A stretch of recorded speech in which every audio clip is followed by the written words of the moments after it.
অসমী ভিজনৰ বাতৰিৰ প্ৰভাৱ আমি কেইদিনমান আগত হাজো দলাশাল পথৰেদি স্পীড ব্ৰেকাৰৰ নিউজ অসমী ভিজনত সম্প্ৰচাৰিত কৰিছিলোঁ যিটো স্পীড ব্ৰেকাৰে ইতিমধ্যে কেইবাজনো লোকৰ প্ৰাণ কাহিনীৰ লগতে কেইবাজনো লোকক চিৰদিনৰ বাবে পংগু কৰি পেলাইছিল তাৰ পিছতো কিন্তু বিভাগীয় কৰ্তৃপক্ষই কোনো ধৰণৰ ব্যৱস্থা গ্ৰহণ কৰা নাছিল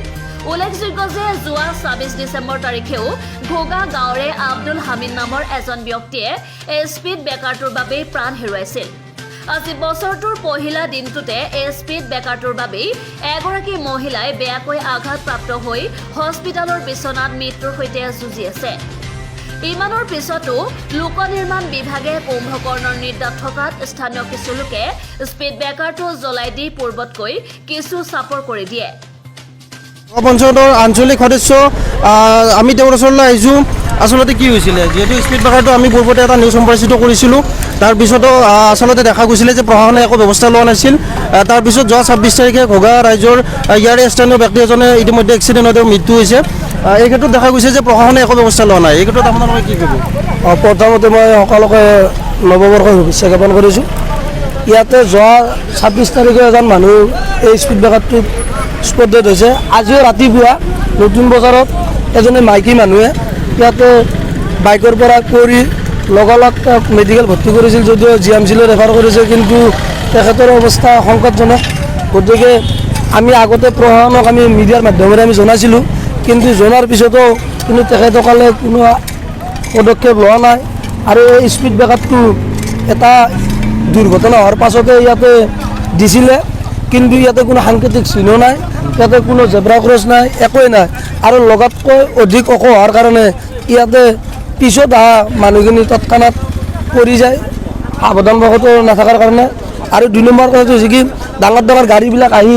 ইয়াতে কিছুমানৰ পাতি ছিঙি গৈছে কিবা হৈছে মিনিমাম আজি ৩ বছৰত ১০০ৰো অধিক মানুহ ইয়াতে মৃত্যুমুখত পৰিছে আৰু হাজাৰৰো অধিক মানুহে ইয়াতে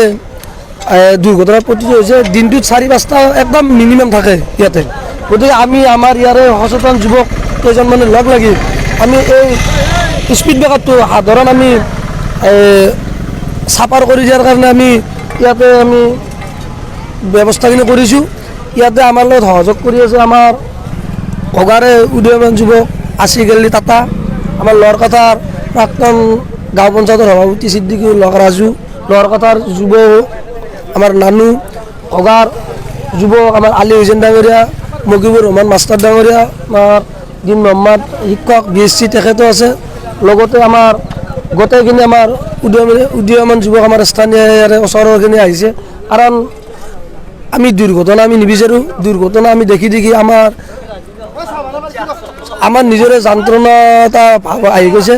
সেইকাৰণে আজি আমি নতুন বছৰৰ পবিত্ৰ দিনৰ দিনা আমি এইখিনি অকণমান আমি চাফাৰ কৰি দিছোঁ আমি যদি ইয়াতে আৰু প্ৰশাসনে কিবা ব্যৱস্থা কৰি ইয়াতে জেব্ৰা ক্ৰছ বা সাংকেতিক চিহ্ন এইবিলাক দিয়াৰ ব্যৱস্থা কৰাৰ কাৰণে আমি অনুৰোধ কৰিছোঁ বাকী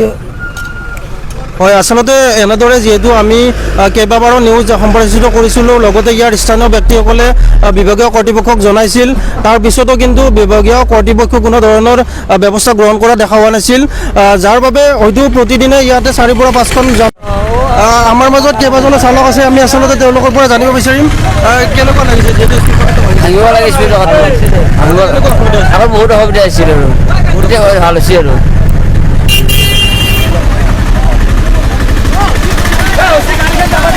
মোকালমোৱাৰ পৰা ফাৰুক ৰহমানৰ ৰিপৰ্ট অসমী ভিজন।